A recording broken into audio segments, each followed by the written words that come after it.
Hello, thanks for joining me in the third video in my series of common topics that come up in 5th edition D&D.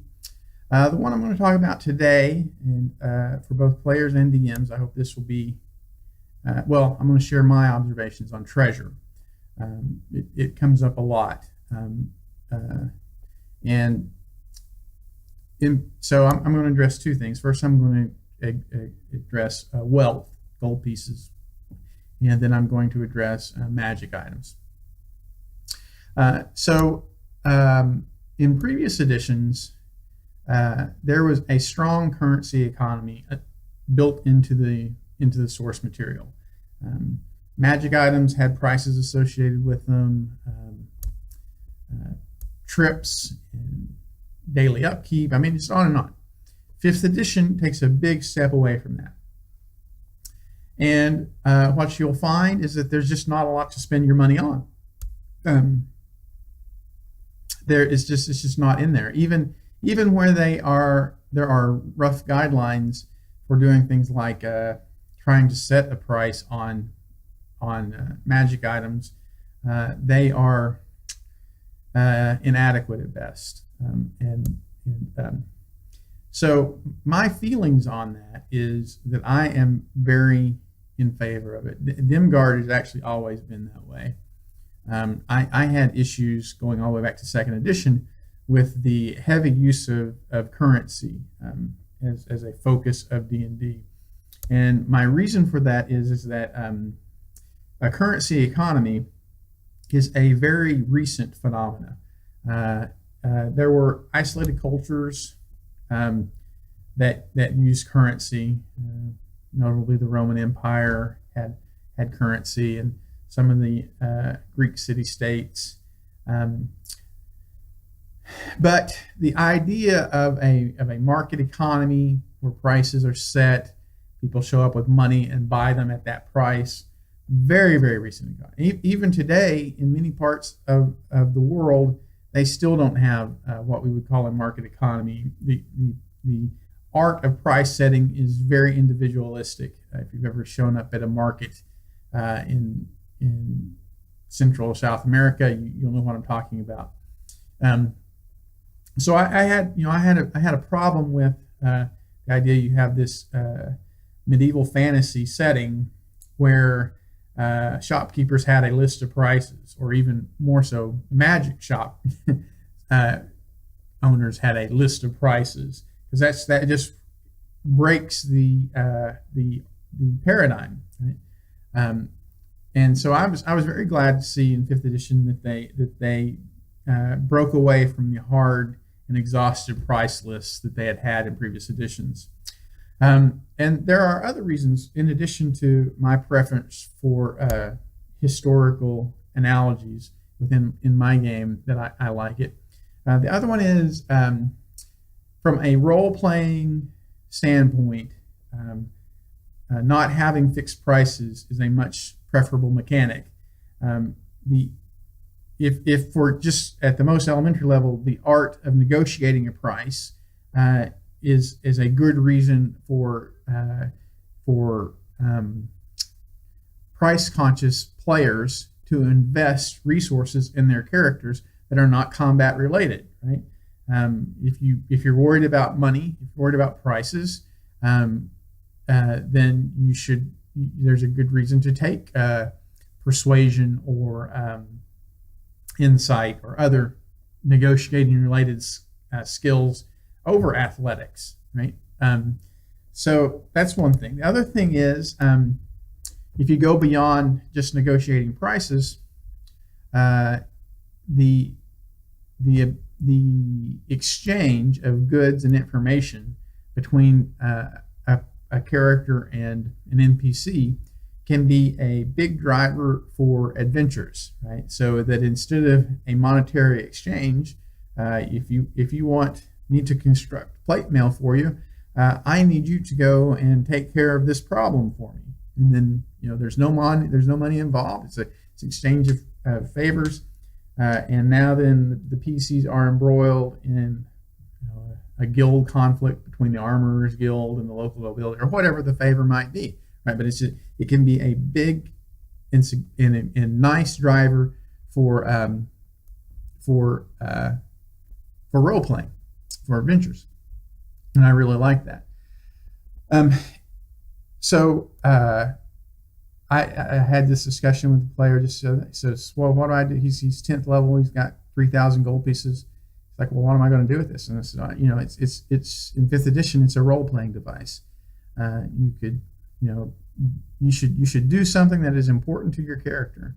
I've had PCs take their several thousand gold pieces at 10th or 11th level and start orphanages, or create an order within a religion to fulfill a particular mission that's important to their character. And it's really limited only by your imagination, but in general, it is going to be a role-playing driver. It's not going to be a tactical resource or a strategic resource. And that brings me to magic items. So 5th edition has definitely taken a step away from magic items, right? There was a common saying amongst those of us who played 3.5. I don't know, it may have carried over to 4th edition. I didn't play up to high enough a level in 4th edition. But in high level 3.5 play, there was a saying that a 16th level character was really just a collection of very nice magic items held together by a gooey, fleshy core. And 5th edition has definitely taken a step away from that. Characters are not defined by particularly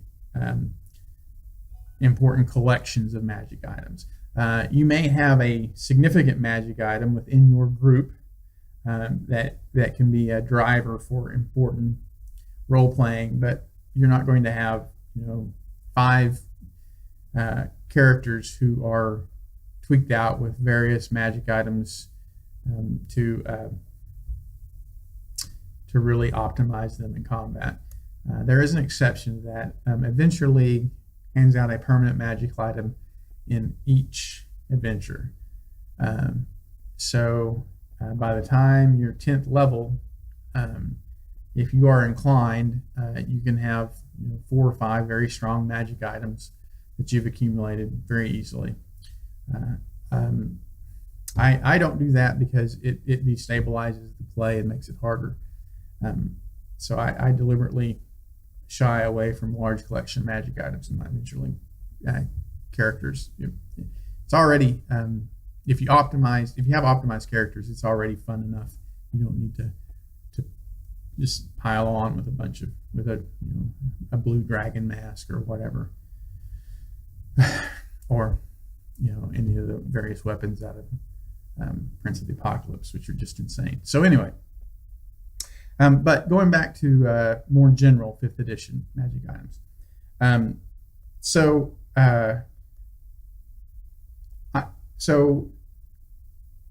5th edition did something in their core books that I have a strong issue with.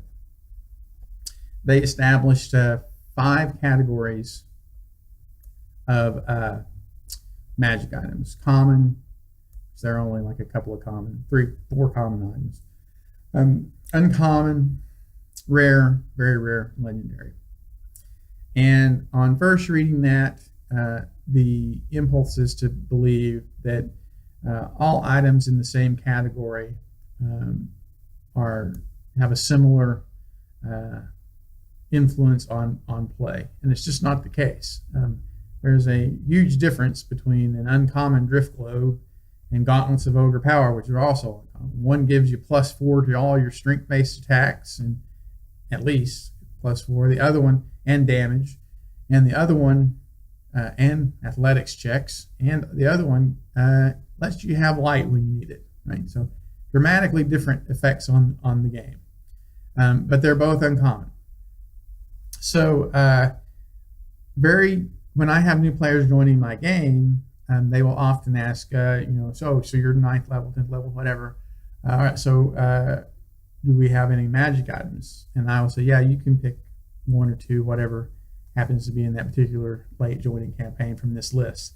And they're like, well, can I just pick a different uncommon item? And I'm like, no, you can't. You can't go out and get a Trident Warning or Gauntlets of Overpower, right? You can have an Alchemy Jug, a Drift Plug, right? On and on, gauntlets. Gloves of Night, blah blah blah. Things that are not going to turn you into a Superman in combat, right? I'm just not going to. I don't hand those out in adventures, so there was no way that you would have had access to them by the time you were 9th or 10th level. So once they get their mind around that, they are generally okay with that. I do hand out quite a bit of magic, probably more so than the guidelines would suggest. But I'm very careful to limit magic weapons, magic armor, or items which increase ability scores, because I have found those 3 categories are definitely things that can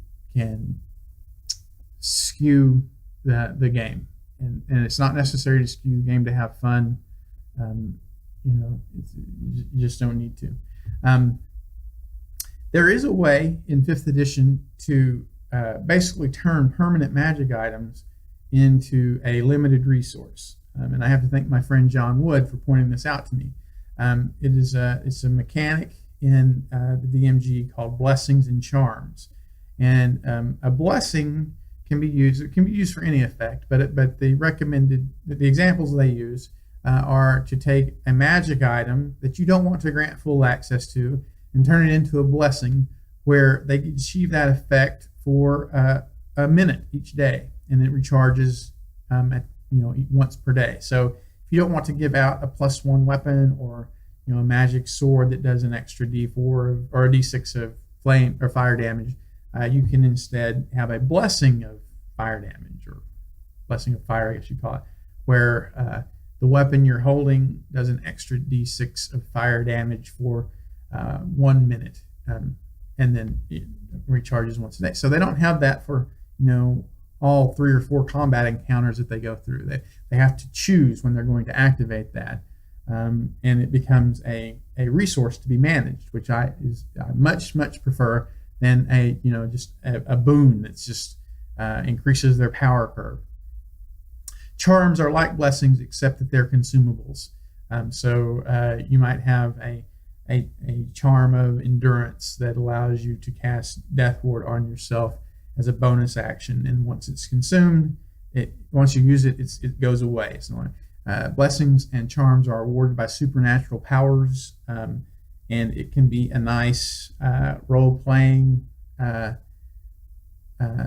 driver when PCs become aware that they have a blessing or blessing or charm. It's like, oh, well, I wonder who granted this to me. And you're like, well, who would have viewed your activity at the end of that last adventure favorably, right? Who would be against slavery, or opposed to hobgoblins, or whatever, right? And then you build this history of that enriches the character's background and experience, rather than just, you killed these hobgoblins and they had a +1 sword, right? It's this much richer texture with blessings and charms than just dropping in a permanent magic item. Really big fan of those.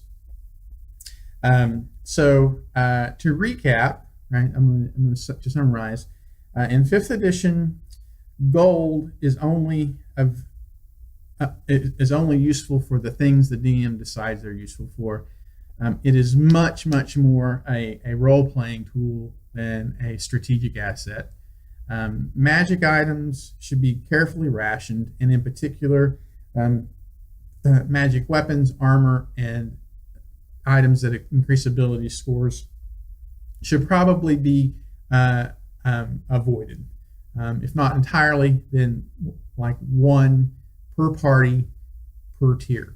Right? So a 10th level of party should have at most in the entire collection of the party a couple of those type of items. I'm a big advocate of blessings and charms, which turn which are a good compromise between those powerful combat skewing magic items and a consumable resource. So it's a nice middle ground, and that helps the game much more, in my opinion, than just dropping in permanent magic items. So I hope this contributes to the discussion that the DM and players will be having.